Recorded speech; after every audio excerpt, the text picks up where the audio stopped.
Just Nathan Shore. Alrighty. Welcome back, everyone, to Finding New Films. I am the host, Hunter Harris, and I'm back with the vet, Trevor. What's up, vet? Yeah. Oh, piece of piece of soundproofing just fell off the wall back there. I'm a veteran now, Oh, of course. so when do I give him pension? Maybe you're a veteran after next. Okay. I'll get there one day, boss. Yeah, he stepped in on pitch. I see this guy's talent, but I've got to, I got to measure it a little bit.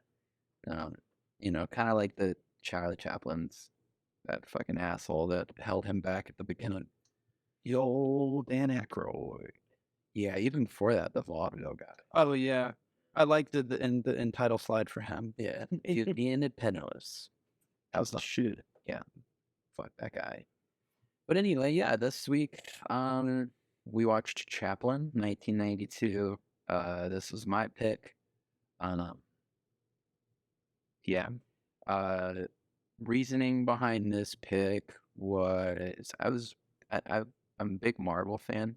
Always known RDJ for Iron Man, obviously. For Ezra, I'm probably like billions of people around the world. And so I wanted to see like just what he would do with an actual artistic role, or like being given an actually tasking acting. Yeah, it's a big ask to be able to basically reproduce like one of the best physical actors like of all time, Right. and like to just be able to copy him. It's not just as simple as copy, but like especially in like in like the scenes where he is, doing the comedy bits and the slapstick, he's fantastic. But when he's just being Charlie, like talking to his brother or arguing with his wife, it doesn't matter. Number one, two, or three, just one of his wives. He's very real. And like, I don't know, obviously don't know what Chaplin was like, but they based it off his biography and another biography about him. So I feel like they got it pretty close. About as close. It was very convincing. I felt for the guy. Yeah. Felt for him. Not about Not where he was feeling. I don't not know a, where he not a, felt. not about the teenage brides. I don't feel him there. I don't get in that, frankly. But I get the other stuff, like the having a mother with mental health issues and dealing with that, and a complicated relationship with your brother, and that's relatable. That's relatable. Not the statutory fit. No, not at all. That part was like, damn, do I even like this guy? Yeah, I mean, if part like Those hard to fuck the protagonist, and they're like, yeah, and kind of like little girls. yeah, Like, well, at least like the whole movie, it felt like they were walking on this tightrope of like, okay, we're gonna address the shady stuff, but look how anti-fascist he was. And it's like, oh yeah, I like it again. They're like, wait, what? And like, you pit somebody's J. Edgar Hoover, I'm gonna root for him. right. Fuck J. Edgar Hoover. Yeah, he had some pretty good heels along his run. Yeah, Fascism is a pretty easy bad guy to. yeah. Like, I'm not gonna be like, oh well, he's wrong. You let him spit. He's kind of spitting on it. It was defensive fascism, right?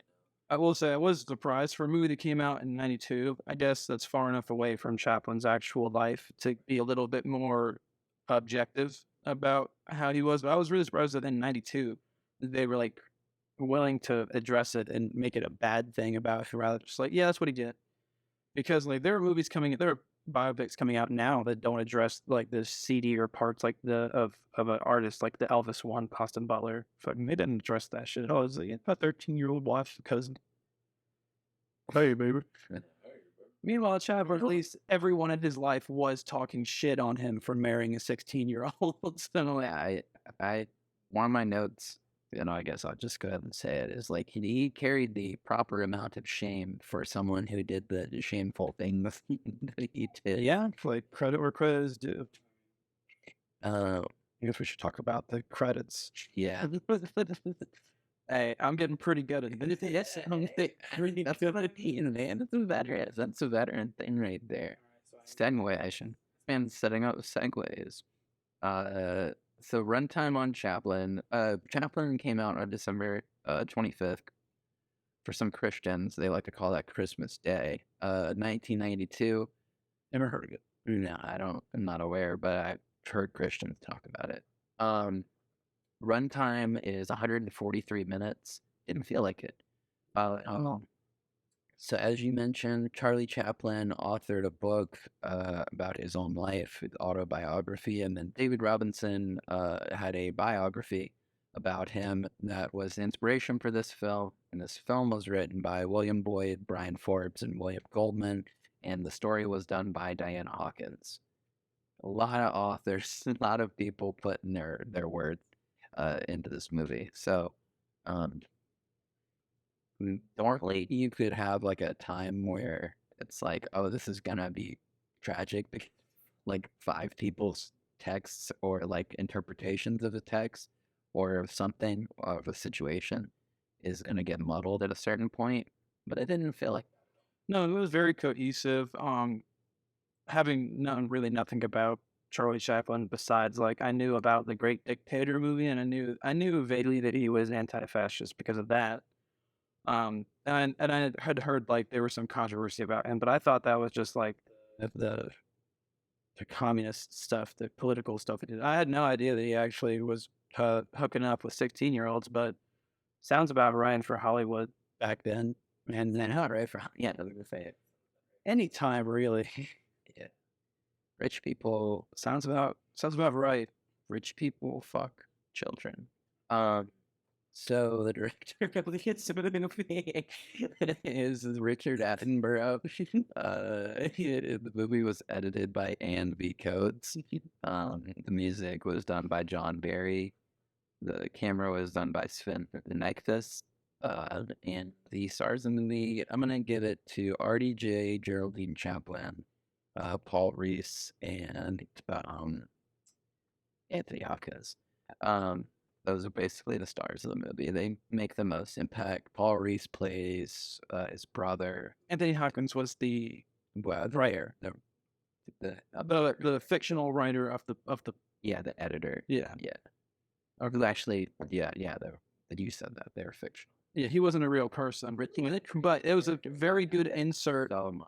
Like that's the only like fake person they made up pretty much for that, besides probably some like the little anecdote type encounters Chaplin would have with like random people. Those could have been fake, those could have been real, or who knows.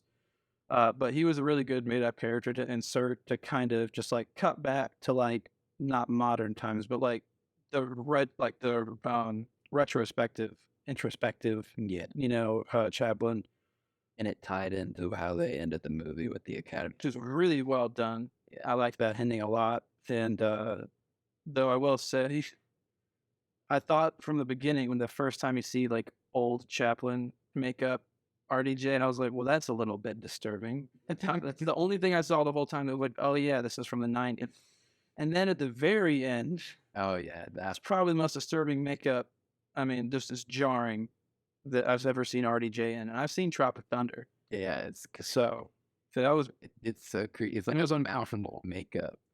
It's just his lips. He scared me. They looked like they were gonna fall off. They probably were. Honestly, It's fucking gross. But yeah. it was great. It was great. But like that was the only thing in the whole movie that really threw me for a loop. I was like, everything else about the shooting and like the transitions from like RDJ doing the reenactment to like the real clips from Chaplin movies. Those were really well done. The costumes, accents, like all the set pieces and stuff are really cool to see. They did that really well. So it was a period piece. Good job. But yeah, I thought the set pieces were really cool. They were really grand. Even going back to like seeing the actual set pieces. Yeah, when he first comes out on the Hollywood, it beats Dan Aykroyd's character, Senate, the first time. And there's the guy being chased, and like there's the rolling background to simulate like that he's moving fast. And like when they show him shooting that clip in the cabin that's like falling off the mountain, and how they did that back then, yeah, I found that so cool. I've seen some clips of like Alfred Hitchcock and like how he achieved stuff, but to go back like 30, 40 more years and see how they were doing it then is really interesting because like the line that Dan Aykroyd's character has is like, this isn't an ancient like business, like this is all new. I was like, that's a really interesting way to frame it. Because yeah, it was completely new. Like, I mean, stage actors were like movies. Yeah, they had a line in there. That guy was like, "Ah, nobody's paying it." It was when he gets like his thing from Aykroyd's character. It's like I don't pay $200 a week. I don't even pay like 150. 150 a week. Well, we family a week. We need you. But what about we were? Bad. A little bit more modern. Zooey Mop. Zoo. Hopper. We could shout out Rowley. Shout out Raleigh Jefferson. Um so yeah, we're gonna now read the plot. I'm now going to read the plot. Me and Trevor are gonna do it in unison. Um okay. I'm gonna read the plot now. Charlie was born in. So Chaplin 1992 is as follows. An elderly Charlie Chaplin reminisces during a conversation with George Hayden, the fictionalized editor of his autobiography. Chaplin escapes his poverty-stricken childhood by immersing himself in the world of London's variety circuit. After his mother Hannah loses her voice on stage, 5-year-old Charlie takes her place. Hannah is eventually committed to an asylum after developing psychosis. Because she was bad at singing. Yeah. That's the worst framed writing I have ever. That made it seem like she went insane because she couldn't sing it. Okay. Anyway, Hannah is eventually credited to an asylum after developing psychosis. Over the years, Chaplin and his brother Sidney gain work with variety producer Fred Carno, who later sends him to the United States. He begins a relationship with dancer Hetty Kelly and soon proposes to her, but she declines, reasoning that she's too young. Good job. But then she died at 25, so Yeah. she married a politician. That's honestly the only fair reason to marry that young. Because she married a politician. Yeah, that's actually, yeah, that's it. And she was Irish. She found something out. He vows to return when he is a success.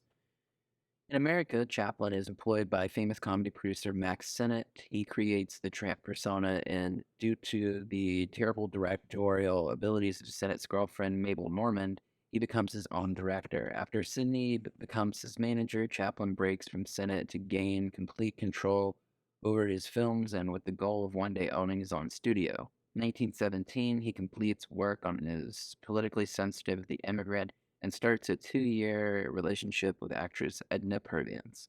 Years later, at a party thrown by Douglas Fairbanks, Chaplin dates child actress Mildred Harris. He sets up his own studio and becomes the most famous man in the world, that is in quotes.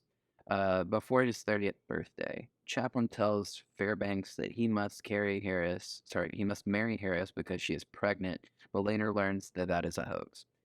Chaplin has a conversation with J. Edgar Hoover about actors and directors and propaganda. This sparks a 40-long-year vendetta by Hoover. Harris's divorce lawyer. Sorry, I need to pause there. This sparks a 40-year vendetta. Harris's divorce lawyers claim Chaplin's film The Kid as an asset. Chaplin and Sidney flee with the footage, finish editing in Salt Lake City, in a Salt Lake City hotel, and then smuggle it back to Los Angeles. That whole part was it was really funny. I was like the Yapkin sets type chase going around, and RDJ cross dressing and just hopping on the side of the car. That was all good stuff. I didn't expect that kind of like goofiness to come up because I felt like they got plenty of goofiness in the actual like scenes where he was, acting, but like that kind of popping up. I was like, oh, this is fun. And because it would get really serious. It just getting too serious, and I was perfectly infused. So then the brothers arrange for their mother to join them, but Chaplin cannot cope with her worsened condition. In 1821, Chaplin attends the UK premiere of The Kid. He hopes to locate Hetty, but Carno informs him that she died of the flu. Chaplin also discovers, although most are happy to see them, the British working class resent him for not fighting in World War I as they did. Back in America, Hoover digs into Chaplin's private life. suspecting him of a communist sympathist. Uh, Chaplin is forced to consider the effects of the talkies on his career. Uh, Despite the popularity of sound films, he vows to never make a talkie during featuring the tramp. In 1925, Chaplin makes The Gold Rush and marries bit part actress Lita Gray. However, he later confides to George that he always thought of her as a quote unquote total bitch and barely mentions her in his autobiography.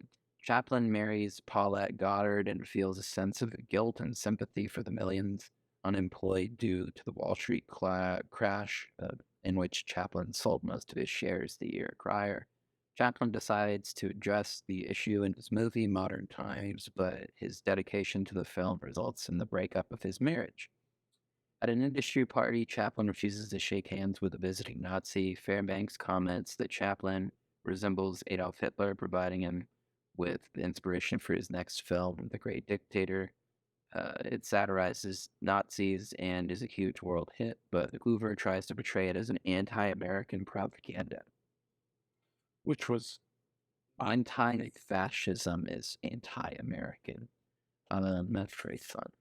Uh, Chaplin finally settles down and marries O'Neill, an actress who strikingly resembles Hetty. However, it is alleged that he is the father of the child of former lover Joan Barry.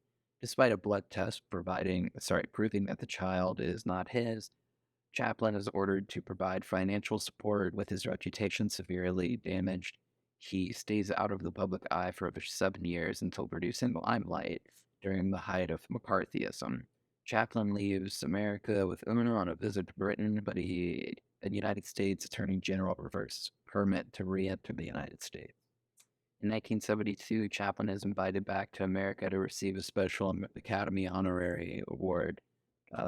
Although he is initially resentful in his exile and fearful that no one will remember him, he's moved to tears of the audience as seen laughing at his films and given the Academy Award's longest standing ovation. Which is a beautiful ending.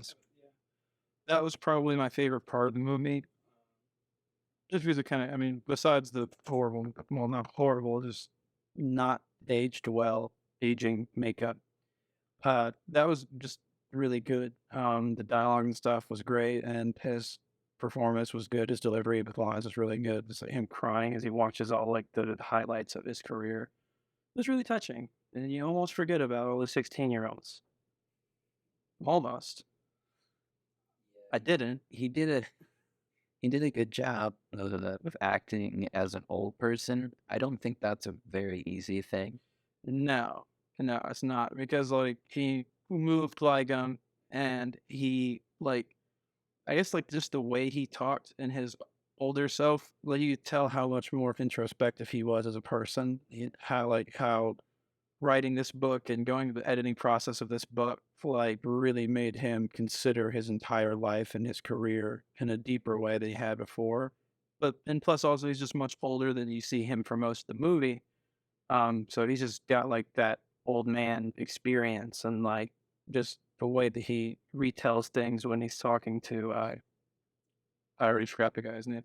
When he's talking to the editor, like it's like, oh yeah, this is a different Charlie than we saw here and here and here. It's like a very different Charlie. And Robert Downey Jr. did a fantastic job of making that clear, I think. He fucked up that movie. Did that shit. He fucked that shit up. Man, I mean, he made that shit his bitch. He really did. I mean, to outshine everyone else in the movie version, they were all great too. As far as I'm concerned, I really like I said, really loved Dan Aykroyd in that. He was the perfect, like, boisterous, just like asshole, like Hollywood asshole. He was great. James Woods making an appearance was so unexpected, and he was just like in Family Guy. He was a total asshole, screws over the main character. That whole like monologue in the courtroom, I was just pissed, but I realized that I was kind of supposed to be. I hate lawyers. Yeah, I hate James Woods. they're the worst. I was trying to see if he got nominated for this movie. That'd be really cool because that was relatively early in his career, wasn't it? Thanks, Sam. That'd be great. While you're doing that, I want to say one of my favorite lines from the movie, which is much less heartfelt or emotional, is just when Charlie's mom, like, sorry, it's only fish heads tonight. It was like, wait, fish heads? Fish. You said fish head? Fish heads. Where do you even just get just the heads? You just wait at the fish market for the guys chopping them, and you just take the bucket and fucking run. And it's so funny. Me fish heads. Give me fish head. You imagine as you get into a fucking bowl of what is basically just water and fish head. It's just hot water fish head. I mean, that's why she went fucking insane. Every night I'm cooking and I see 1,000 eyes staring back at me. And she's fucking eating fish brain. That's why she's insane. Yeah, his only 2 Academy Award nominations were for this movie. He was nominated for Best Actor, obviously. And then he was nominated for Best Supporting Actor for Tropic Thunder. Did you know that? I didn't know that, but it should have won. Best Supporting Actor at the Academy Awards for doing blackface. It was in a funny way, in a funny contextual way. He was playing a guy who He was playing a dude disguised as another dude. He is the dude who plays the dude who's disguised as another dude. But yeah, that's fucking hilarious. And then he's painting his face white in this movie. I think he just likes painting his face. Yeah. I know, well, I really got hard to do that. Change the where we do the themes. I'm gonna do the themes right now instead of at the end because I don't think it makes sense at the end. Maybe there at the end of the podcast, I'm gonna run through. Or we'll just do this on the fly switch right now. First time ever. Wow. Yeah. So the first theme I have is capitalism and the effects on that it has on an individual.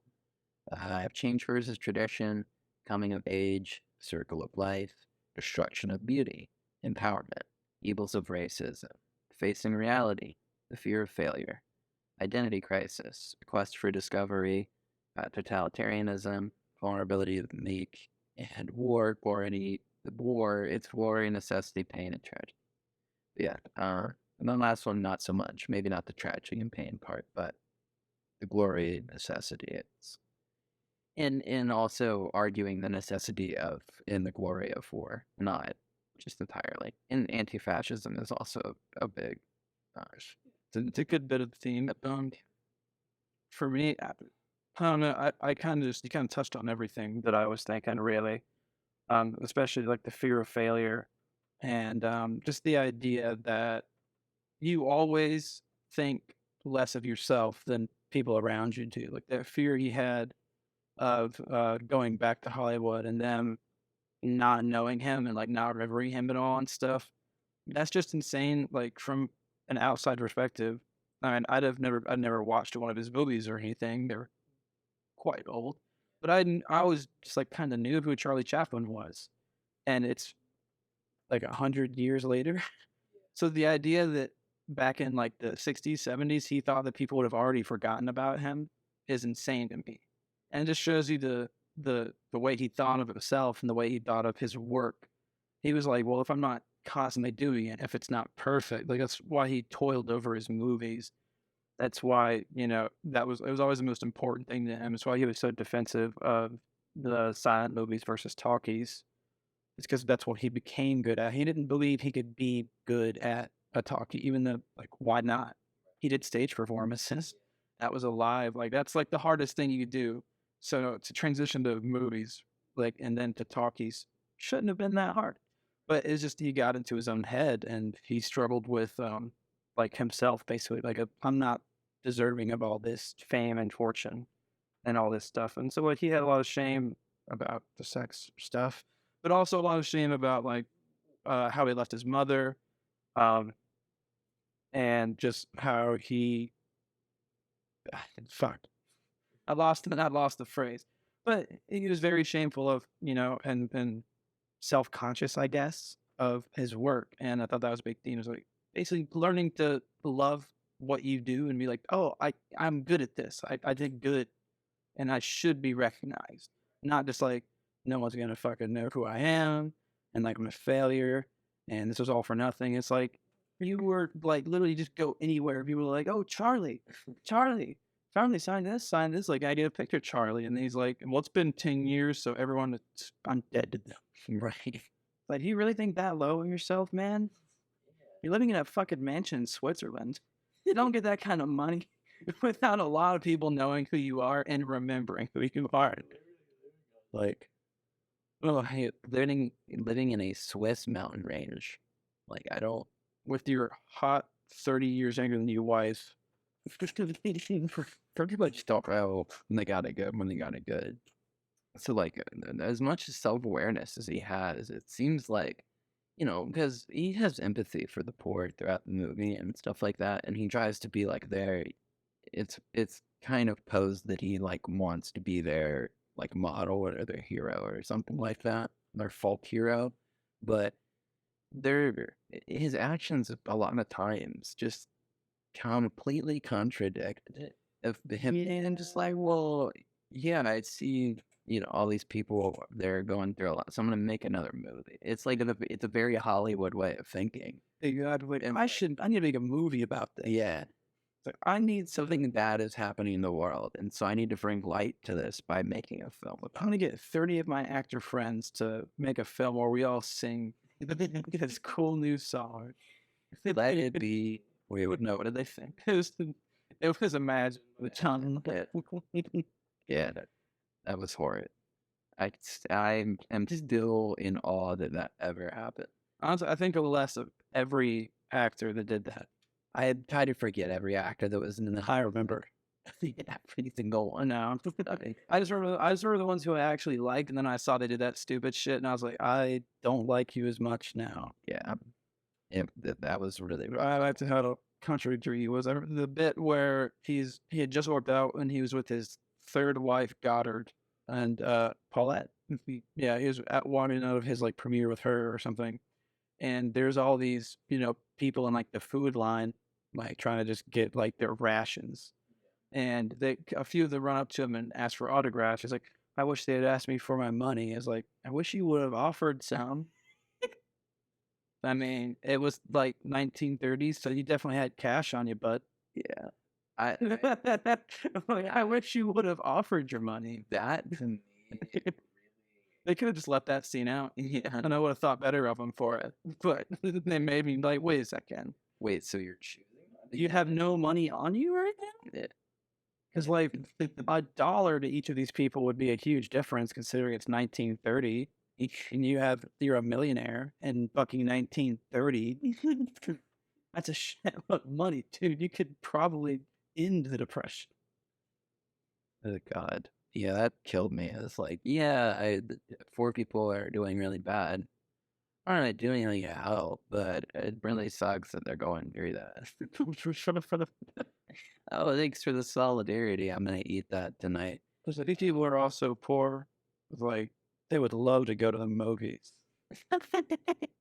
Yeah, right. What can I do to make them feel better? I know. I would make a picture that's behind a paywall, and they don't have money for it. $5. You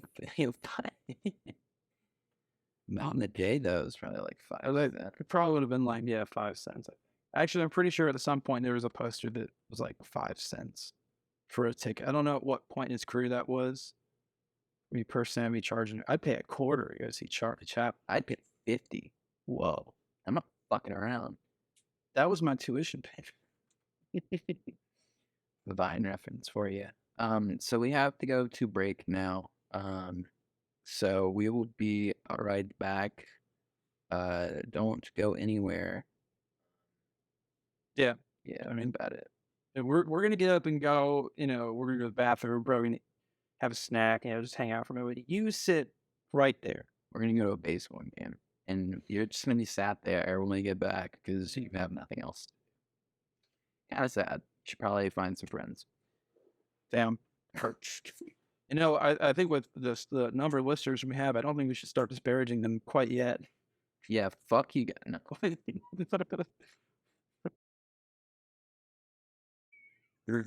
So they're just ousted from the board of directors. I've eaten 84 pizzas since January. Only something in work twice. Have you ever seen that video of him where he's like, I've had 60 pizzas in the last. Yeah, like, he's like, I'm about to like go to start a new fucking pizza company. He's like, I'm just getting all into the pizza. And it's like, okay, dude. Like they were all Totino's party pizzas, but and I feel like I'm learning a lot about the pizza business right now. Yeah, they weren't great, but it's food. Oh my gosh. Alrighty. Since we're on the clock, let's start doing the thing. Welcome back to the pod. Brought to you by the new Cool Ranch Papadilla. Only a Papa John. Brought to you by whatever that is. But we're back here to talk about Chaplin. We're now going to get into our thoughts. We've kind of been spilling our thoughts into the intro a little bit, and throughout our oh no, I fucked this screen up. Yeah, but we've been doing this on our thoughts. Yeah, I've not. I have to show them that time and again. But we are going to now get into our thoughts about this movie. You want to go ahead? No, I'm good. Okay. Yes, my first thought is the TriStar logo was really cool to see. I'm really happy I got to see the TriStar logo. It's so funny that and then the white stallion.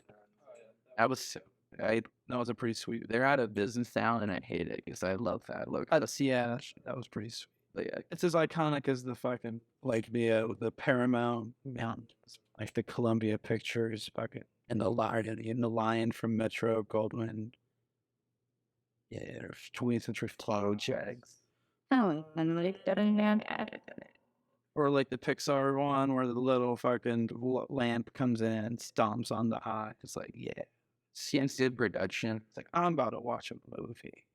I like A24. Just they'll just let the artist like whoever's directing the film, they have to the A24 at the beginning, but they can stylize it and like stuff from the film. So like, for example, like mid-90s, Jonah Hill had like A24 spelled out with skateboards. Oh, that's pretty cool. So I dig that.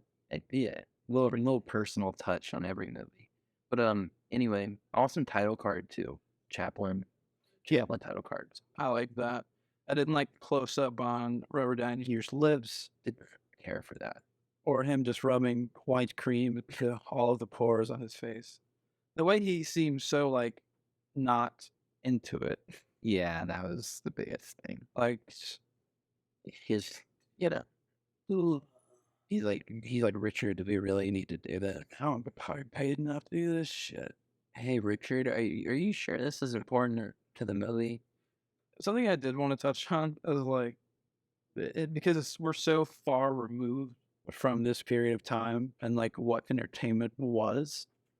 But I still can't genuinely believe that people would just keep on laughing at basically the same jokes for like 20 years. Yeah. It's like, oh, he's drunk and he fell again. Oh my gosh. That tramp. It's like, oh, he's hitting on the lady, but her husband's right there. Have you ever seen the Family Guy episode that basically make fun of Charlie Chaplin? I've practiced it. Or it's when Peter is got them stuck in like their panic room. Yeah, in their panic room. Oh, telling stories about all of his like relatives. Oh yeah, all his ancestor is one ancestor that silent actor. It's basically Charlie Chaplin. I love that. Yeah. It's one voice was and out. It's the voice wasn't meant for the talkies. He talked like Bobcat Goldthwait.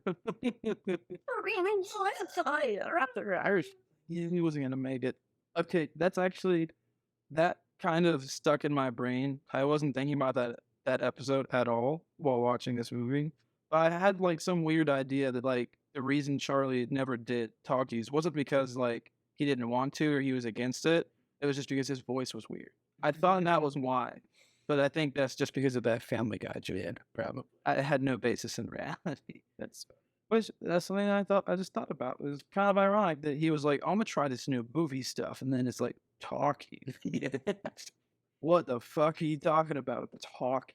Like, that's not art. It goes back to the theme of circular life, though, because I mean, like even Churchill himself has this quote where he's like, "If you're not a liberal as a young man, you don't have a heart." Uh, and then this is Or child, a servant of the old man, you don't have a brain. yeah, Something like that. yeah. Yeah. So it's like Facebook grandma. Definitely, no, I'm not agreeing with it. No, go talk to your buddy J. Edgar. You get a lot of swell, just swell. You know how much I love cops, but I did enjoy. Wearing a wire. Fuck. It's peeking out, man. Yeah, can somebody fix this? Can one of you fix this? Who got You have three guys pop up. The guy Yeah. pops up out of the plant. It's actually, we're in a box right now. There's a whole, crew back. Yeah, We're spending a lot on this. yeah. You don't know how much. I literally have a list that says how much money it has podcast log. I'm not even joking. All of it that we've spent so far. Yeah, it's a lot. Probably a few $100s. But anyway, It's a lot. what are you gonna do? But he basically, I don't know where we were. I was just talking about how started with how can they still find this stuff funny, and also how he was kind of a hypocrite for he's like, well, oh man, you guys, these new movies are so great, and as soon as there's an advancement into what he is doing, he's like totally rejecting me. He's like, I'm never doing it. Yeah. He's like, they want me the end of the tram. It's like, well, you could do a different character, maybe. Right. I mean, he's great, very visionary, very big deal, and pushed things forward as a pioneer in a lot of respects. But could have wrote some more because he kind of just did that. Kind of agree. A little bit And to be one of the funniest and most famous people ever is have a couple more characters than that. No, it's the one guy. It's just I don't get why. Yeah, he's a versatile. We'll give him that. I didn't get why the tramp had to be why. I didn't get why the tramp had to be the guy. Yeah, Why did that have to be the character that was gonna be in the movie? That didn't make any sense to me. yeah, it's weird. I guess it's like he created it on the fly, sort of, and it worked. And then he's like, stick with this. Yeah, if it ain't broke, don't. Which is fair. It did work for pretty much the whole time, and he stopped right when it would have stopped working, pretty much. So he stopped at the right time. But it's just imagine. I mean, I guess there are some people that kind of do that. I'm not going to name anybody, but there's some people that you'll see on SNL, and it's oh, they're doing that voice again. Nothing. Yeah, They're so good at that one voice. Just that. Not even names. But, good that voice. You nailed that one. I'm sure the writer's room fucking loves you. you got that one. Yeah, listen to is yard. Further. I do it. Not bad. We should moving. Yeah. Bro, when they made a hail on it as a child, I was like, why are they throwing? Why are they throwing coins at him on stage? That's not a compliment to me. It's you're pelting me with really. I think he was poor, so I'm sure he loved it. should have been able to pay rent, really. Yeah. So he was greedy back then. He didn't give any money to his mom. Also, at least humbled the bag, too. She kind of, yeah. I mean, she was she could have taken that moment of being oh, I'm not that good of a singer, and then her son is a great propelled him to she's how he was your fish heads, and I'm not paying red. How just be her, be his agent. Watch out, the floor is fucking lava. That was I laughed at that part. I couldn't help it. The way he just generally raps about him. Now a shot. My God, that woman did a she did a fantastic job. I just felt thoroughly uncomfortable seeing her. And the bit where they bring her back to America and they're in the parlor, him and Sydney and his wife and his mom just crumpling up the fucking tea crackers or whatever the fuck those were. So odd. That was just. And then when she had her later on, that one, where she's putting him on. And then he goes to stop her, and she's I have to do it. He's okay. It's you know what? I don't think I could stick around that because it's not like it's easy to interpret as like, oh, he didn't give a fuck about her. But it's actually he obviously deeply like cares about his mother, but it's like he can't stay to see her like that. It's just further damaging him, and like he can't help her. It's not helping him. So I don't entirely blame him for that. That's like one of the parts of the movies that I really into. I mean, obviously, my mom is not that fucking crazy, but she's like standard mom crazy, I guess. But like it's relatable. But yeah, like sometimes you just can't stand to be around someone. But nothing you can really do. It's not that like you're not helping, it's that you cannot help. Like not like maybe in modern times we're like more focus and like research has been done on mental health, and there's actually like strides being made, like medication and behavioral therapy and shit like that. She probably could have lived a relatively normal life, but back then, it's kind of amazing they got her out of the sanitarium. Like, so usually you get put in an asylum, especially when you get dragged away screaming into an asylum. You don't come back out that easily. They just they're like, no, we can't let you have her. Yeah, she would have ended up dead in in a lot of scenarios. So it's pretty cool. Maybe maybe the asylums in Britain are better even back then. If she'd been put in an American asylum, let me tell you the stories. I'll tell you what, they portrayed that place clean. It was nice. It looked, The nurse lady was nice. yeah, She didn't like beat her when she started screaming. Yeah, like how have you seen lots of like portrayals of like old school American asylums? But oh yeah, have you ever seen Shutter Island? it was just it was just a prison. Like stop screaming, beat you, Yes. hit you with the hose. Fuck. In fucking Shutter Island, they have a whole separate prison for the people that felt like they just couldn't save. They just throw them in there, and they're just like, they're dirty. And it's like, it literally is like a jail that they never. Yeah, and you ever watch the urban exploration videos, people going to the abandoned like mental hospitals and stuff? It's like that looks like a haunted, like that's just haunted. It's bad. Yeah. Bad vibes all around. Abandoned mental health hospital is like 3 words, 4 words that you just never want to hear someone tell you you have to go to a place. That would be like the last place I would want to go. It's like saying you gotta go with me to TJ Maxx. We need sheets. Like, oh God, I mean, kill me. Just kill me. Do I have a suicide option?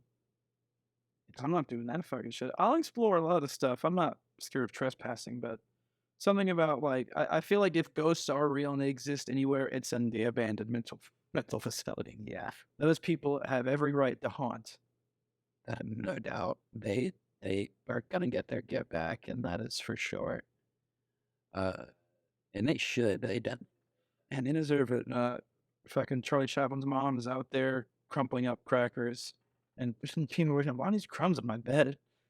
Francis Farber is gonna get her. This. Here to talk about the narration. I don't know. Just gotta say, every scene that his mom is in is hard to watch.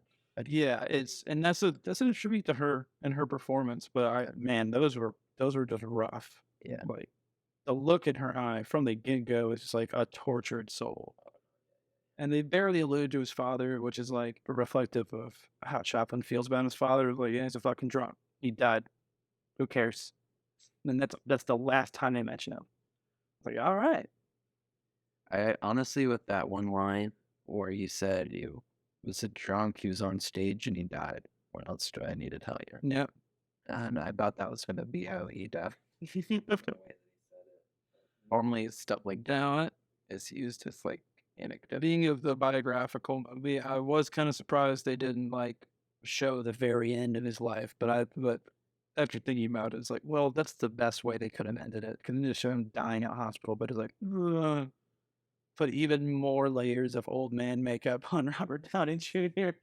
It really looked like they kind of started piling it on and like just put more on.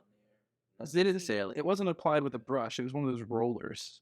Just rolled it onto his fucking face. Or maybe they dipped him into a can of it. And with his neck, it looked like he just put plate on it. I would love to see, like, just him, like, topless with, like, just the makeup on. See, like, just, like, if you can see the layer of makeup, like, coming off of him. I bet you could. That'd be pretty thick. That'd be pretty fun. Wonder how hot it was. I wouldn't even want to imagine that They should have gone before Jackass wasn't a thing yet. when I had my face painted for Halloween. I had to I rubbed it off like over the course of the night. The time I had a nose. I had like two little things under my eyes, and that was like really it. But it was so much. Should have hit hard to get off. It hurts. And take a pillow, but don't like it. Yeah, so I can see maybe that's why Robert Downey Jr. was so reluctant to put on the face paint in that intro. This is gonna fucking hurt. Yeah, fuck this shit. And back then it was probably lead-based. It was lead-based paint. It's like Yeah, yeah, it's just lead-based paint. Dip your hands in white. It smells really in the sulfur. You lick it off your finger. That it's tasty. you got it. It's really sulfury. I don't know. You guys got any more of those asbestos chips? I'm starving. Give me a mercury thermometer.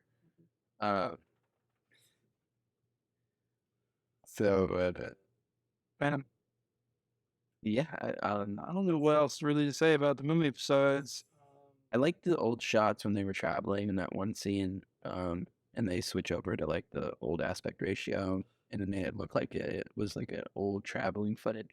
yes, The speedboat. okay. Cover that's like on the boat. That was a really cool shot. Him on the back of the boat, just looking how it had New York. Was it New York? As it yes. And like that realization that like he's not coming back. Yeah. Was so like the way he asked like kind of childishly. It's like, so I can't go back, and it's like yeah, you really feel for him in that. Oh, I want. But you feel like all the 16-year-old girls in America are a lot safer. Yeah, probably. Like maybe in that regard, it's for the best. He's the Brits' problem now. Yeah, all those teasers over there. Fucking. I guess the last one. The last time. But I don't know. I did want to talk about that one scene where he finds out that his first love had died. The girl, the one that rejected him, rejected his marriage proposal when she was 16 years old. He finds out she's dead, and no one told him. Like he didn't know until he got back. Everyone They told. I figured somebody would trade him. He was in a train when they told him he has to step out of the train. He has to try to recollect himself. Someone who's in the train car with him comes out, coddles him a little bit, and then he has to go out to a mass of people chanting its name and his first wanting to have a goodbye with him. It's his first time coming back to London for what, like 20 years or some shit. Yeah. So it's like he goes from like hopeful, excited, and just like optimistic. The one thing that you really had left here is gone. And I am almost certain that's like why he was coming back. Maybe is like to go see her. Well, yeah, he mentioned when he was talking to Carno before he figured out she was dead that he had the letter she sent him and telling him that she got married in his bag. Like he was dead set on seeing her. Yeah. Probably ruining her marriage if she was not dead. Sure. He would have destroyed her life. Yeah, but like I don't care if like he's a politician for it. But you know what? It says something that long after she was 16, he still left her. I'm sorry. They just keep on. There's so many openings. The second last one. I got one more last one. Yeah, we'll get two more last one. But yeah, and in that same vein, when he was when he tried to go to the bar back home, and like immediately people are badgering him, and then there's like the fucking drunk assholes. They're like, yeah, I Charlie fucking Chaplin. Oh, well, did you fucking right? He's a fucking right. Yeah, it's like big fucking deal, dude. You know, funny how The type of entitlement to be like, I fly in a war while you're making movies. You didn't suffer the way I did. It's like as a way to say that they don't deserve to live a life at all. But dude, you can have a beer. Yeah, for real. What are you doing? And frankly, I don't think he would have been worth much on the battlefield. So Yeah, I mean, like, Can you imagine, like, you're all in the trenches lined up and you're about to go on the top and this guy's over here just doing the fucking penguin walk going, yep, yep, yep, yep, yep. You'd lose your shit. That man would die so quickly. It's like you're trying to treat your trench foot and you're like, can you give me the bandages? And he gives you the bandages. He's like, oh, let's shoot it. And We could have used this vaudeville actor's help in this war. like, come on. He was kind of a, You were like, bro, let's not act like you weren't like a woodworker before you went and fought.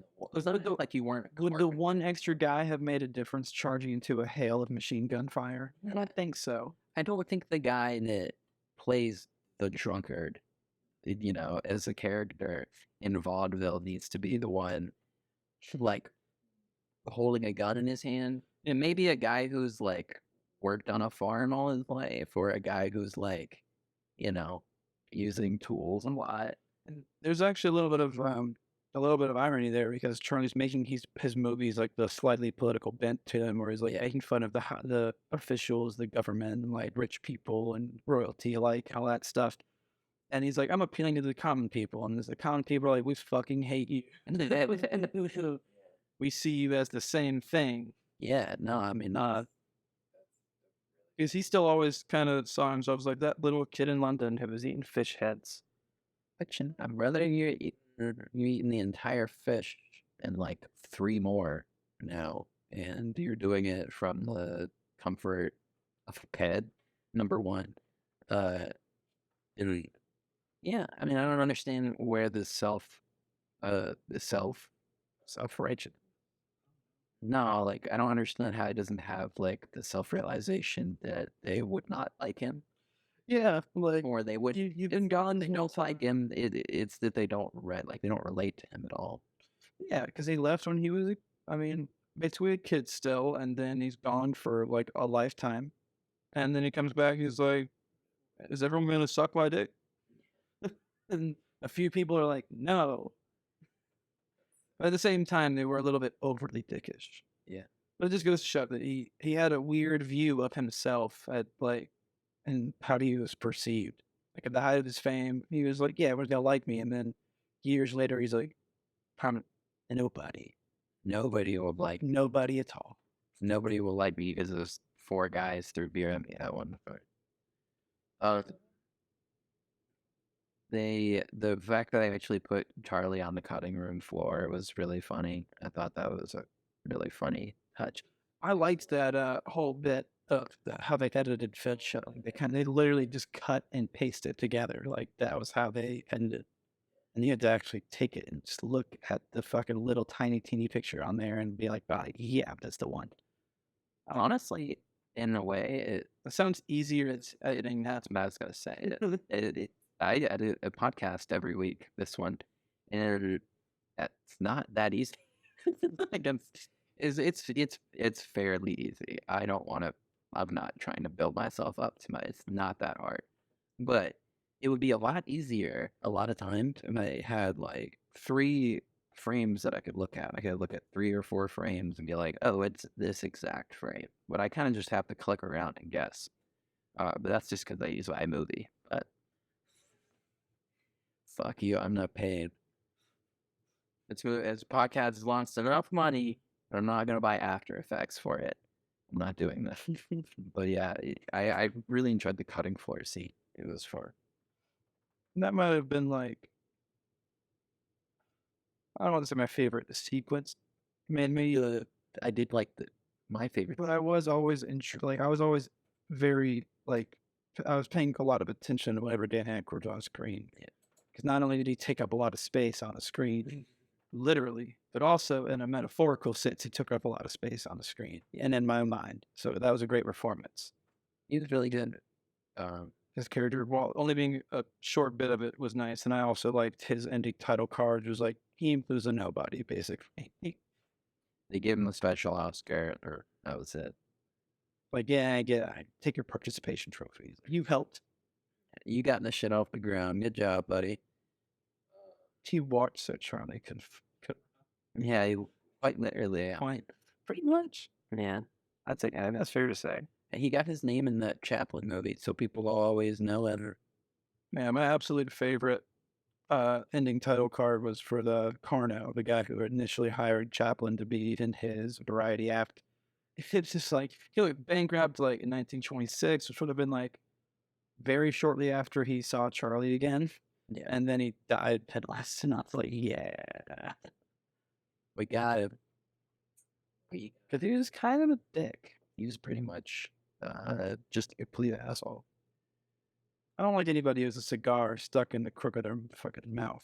It's oh my god, that was another aspect of him flirting the news of his first love dying. Is fucking Carno was the And yeah, and it's like the worst part. And Carno fucked up the one date he got to have with her. yeah. I would have punched Carno. Honestly, I would have knocked his ass out. Or- Yeah, you could like that is that it's like a gut wrenching feeling for that. I can only imagine what that felt like. Yeah, being like on a really high note and then just to come crashing back. Everyone's celebrating. Have to put on a face. So the only thing that you want is gone. Without everybody giving you everything that you don't want. But the one thing that you do want, and no matter how much love that people give you, no matter how much money you have, you can't get it back. That's rough. Really, really, really layered emotion, this movie, and I really enjoyed it. That's what I would call this movie. That's how I would sum it up. It's an emotional film. It's very layered too, and it's really mature film as well. Like it's so this movie is very well directed and so tight. Yeah, For 220, I think we barely touched it, but for that, yeah, for that hour's chunk time super tight. to keep me engaged in a topic that I had no prior interest in for 2.5 hours is pretty freaking impressive.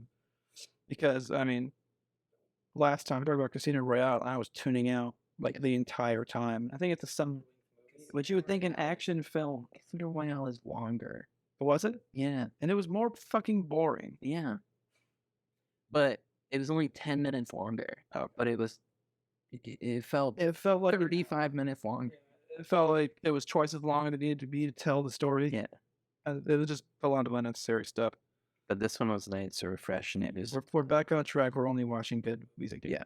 So what happens? I'm not forced to scramble. Yeah. To pick something. Thanks to David. No, just joking. I'm not. I'm vying for a position here. I need that pension, dude. Yeah. Okay. I mean, what are we at?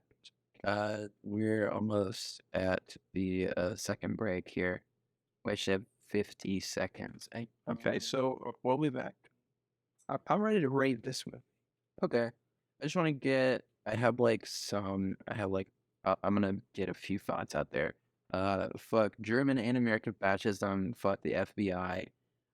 Fuck the they've thrown you out of America. I didn't like that line. That was really bad. That was really bad. I like this movie a lot, and that was really bad.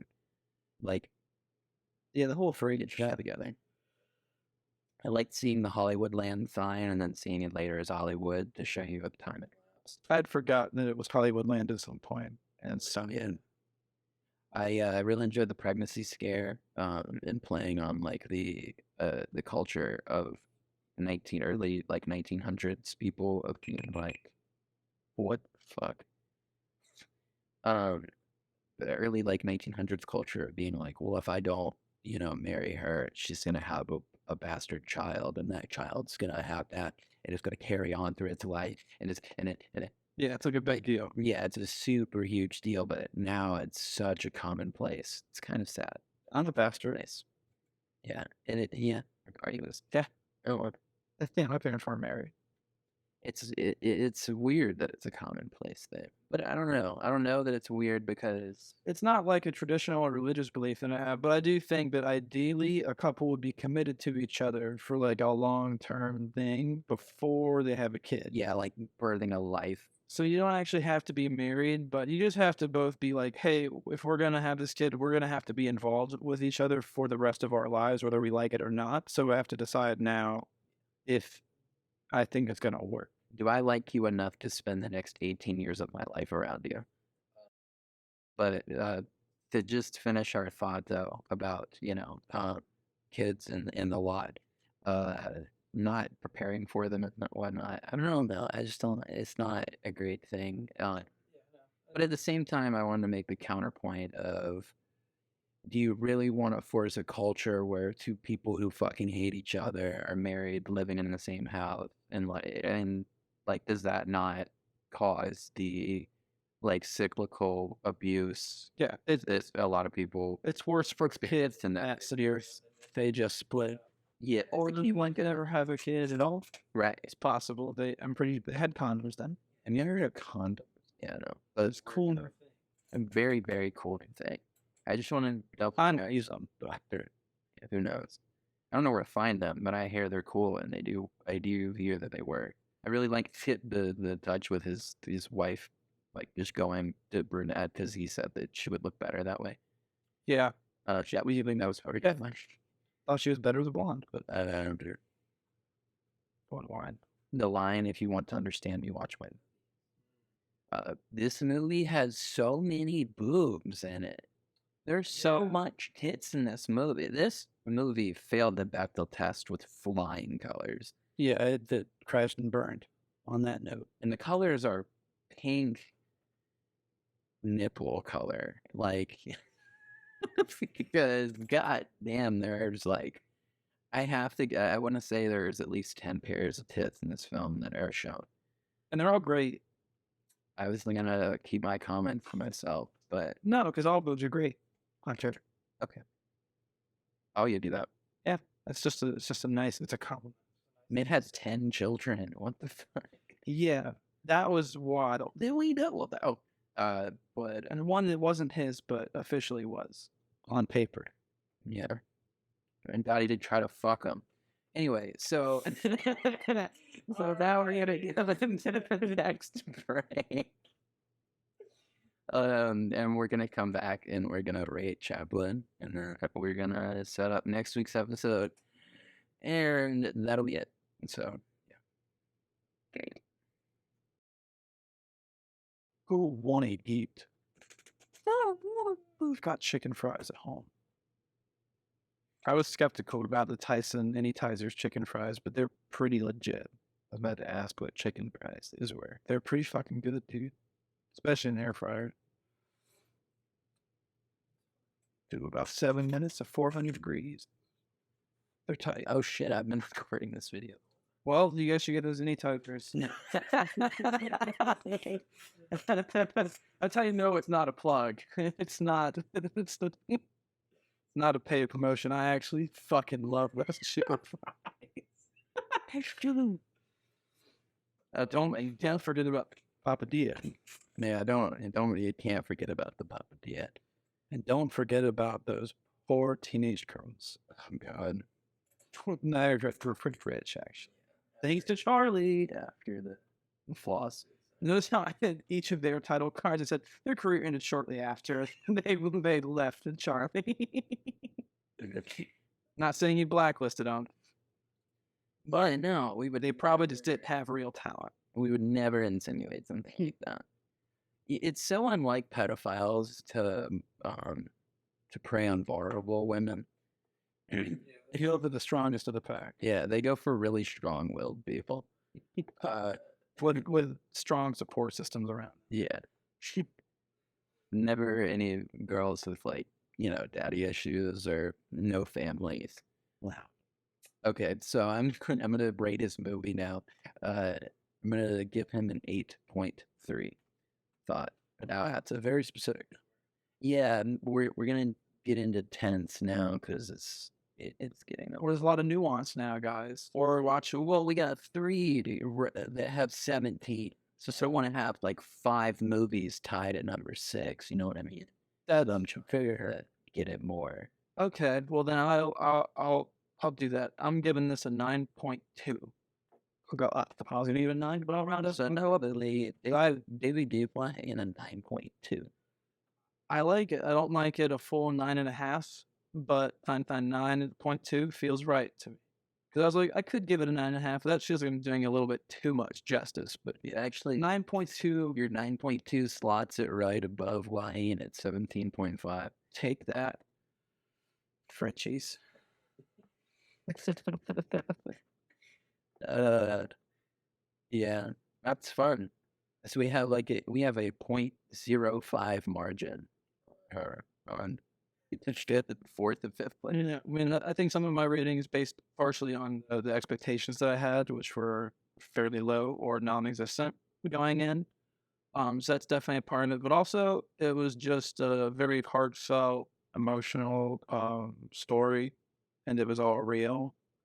And as much as I love movies, it was kind of cool to see the guy who like made them big and like and more about him, learn more about the process. I thought they were very faithful to like what Hollywood was like. They didn't like sugarcoat it too much, man. Just, yeah, they didn't make it seem like it was all fun. There was actually a lot of turmoil and like self-hatred, shame and stuff. I was like, all right, this is cool. Thought they did well too with paralleling what it was like to be an early movie star with what it was like to be a current movie star, and like um they kind of just put it out there as if like it was the past problem, but you could very easily apply it to today and the type of stuff actors deal with today still. So thought it was fun in that regard. But yeah, Was all around super solid. And I had nothing really to complain about besides the Robert Downey Jr. makeup and that one line. the American line. That one line. Everything else pretty freaking well done. Can't think there's any that I did not like. I did not like Charlie's pedophilia, but that's more of a thing I don't like about Charlie Chaplin as a human being. Yeah, I could agree. I don't like the reality of it, but I did like that it opened me up to make lots of jokes during this podcast. Yeah, it was really lucrative for this podcast. Not worth it. I don't mind. I wouldn't do it. I would if I could change the course of events. I would. I would prefer if Charlie never did that. Oh, But there's making the best of a bad situation. yeah, you're honestly the best person ever. So Yeah, I think I'm pretty moral. you're honestly the most best person I've ever met. Most So, bestest. yes, you're the most bestest person I've ever met. Yeah, you're right. Wait. Yes, The bestest ever. to the most bestest westest. Anyway, so this has been Chaplin. Yeah, really good movie. Up on the list. I'm gonna post the list after next week's episode. Power rankings. Yes. So because I posted them after 10, so I'm gonna post them again after 20. So just so you guys can see like up close, because I don't know that you can even see the list for right from the way I have the camera. Uh, I want to figure out how I can edit it where I can like have that as the screen, like check kind of like record the screen type of thing and how it pop up. But I want to be able to do live commentary with it too, not like as an editing trick. So that's something I have to figure out. I'm just thinking out loud. But yeah. Next week we are going to be watching what is considered one of the greatest films of all time. We'll be watching The Godfather Part 1. My mom will be here. That is going to be an experience in itself. We might have our first 2-hour podcast. Y'all get to meet Auntie Shell. My mom loves talking. She's a very nice Southern woman, and it should be fun. Next week, the podcast episode will actually come out on her birthday. But when we're recording it, it will be the week prior. So I think I recorded my first one on my birthday, not Han. yeah, I gave you my birthday present. It's like right around my birthday. You have to give you your present on camera. I'm gonna give my mom her present. It's on the wall. Thanks. My mom cannot put her present on. I hope she doesn't. My mom might need to go to the same loony house that Charlie Chaplin's mom went to if she starts putting her present that I got her on the wall. But and I'm not gonna say it because my mom is the only person that actually watches every one of these podcasts in entirety. So I'm not saying what I got her. Time out. Hello, mother. But yeah, so that'll be. Can I eat lovers of meatloaf? And on that, Yeah, on that. We're gonna give you some fucking meatloaf. Yeah, I need to eat. But this has been Finding New Films. We found Chaplin. Next week we find The Godfather. Peace and love. Subscribe, like this, follow us on Spotify. Do all the things. You know what to do. Or check us out on LinkedIn. Fucking tree. Not LinkedIn, but yeah. No, LinkedIn, bro. No, we got Not making those connections. me and Gary V have been talking about this this NFT series that we're gonna do. So I'm out. But now I'm gone. All right, bye.